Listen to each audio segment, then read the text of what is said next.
Hello' student, আজি মই তোমালোকক আন এটা শ্বৰ্ট ট্ৰিক শিকাম। অ'কে, শ্বৰ্ট ট্ৰিকটো কি জানানা?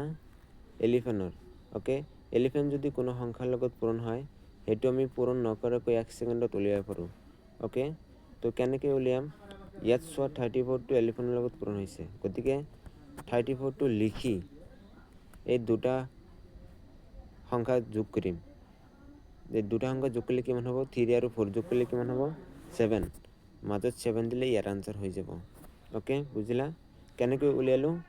এই যিটো 34 যিটো এলিফেণ্টৰ লগত পূৰণ হয়, সেইটো লিখি এই 34ৰ এটা 3 আৰু এটা 4 এই দুটা সংখ্যা যোগ কৰিব লাগিব। এই দুটা সংখ্যা যোগ কৰিলে কিমান? 7। মাজত 7 বহাই দিলেই ইয়াৰ আনচাৰ হৈ যাব। অ'কে, বুজিলা? তো আৰু এটা চোৱা, ছাপ'জ এলিফেণ্ট ইনটু 23। অ'কে, এতিয়া 23 লিখি এই 2 আৰু 3 যোগ কৰিব লাগিব। 2 আৰু 3 যোগ কৰিলে কিমান হয়? 5। মাজত 5 দিলে ইয়াৰ আনচাৰ হৈ যাব। অ'কে, বুজিলা? তো আৰু এটা চোৱা, এতিয়া এলিফেণ্ট ইনটু 2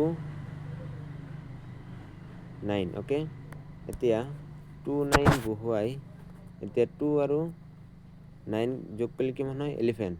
এতিয়া ইয়াত এলিফেণ্ট বহুৱালে নহ'ব, ইয়াত কি বহুৱাব লাগিব? এলিফেণ্টৰ 1 বহুৱাব লাগিব। কিয়? হাতত 1 থাকে।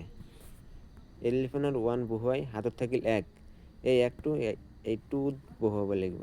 তো 1টোত বহুৱালে কিমান হ'ব? 3। গতিকে আনচাৰ কিমান হ'ল? আনচাৰ কিমান হ'ল? 319। অ'কে, বুজিলা? এনেকৈ আমি এলিফেণ্টৰ লগত যিকোনো সংখ্যা পূৰণ হ'লে 1 ছেকেণ্ডত উলিয়াব পাৰোঁ। অ'কে, তো কি ক'লোঁ যে যদি এলিফেণ্টৰ লগত যদি কোনো সংখ্যা পূৰণ হয়, এইটো আমি কেনেকৈ উলিয়াওঁ?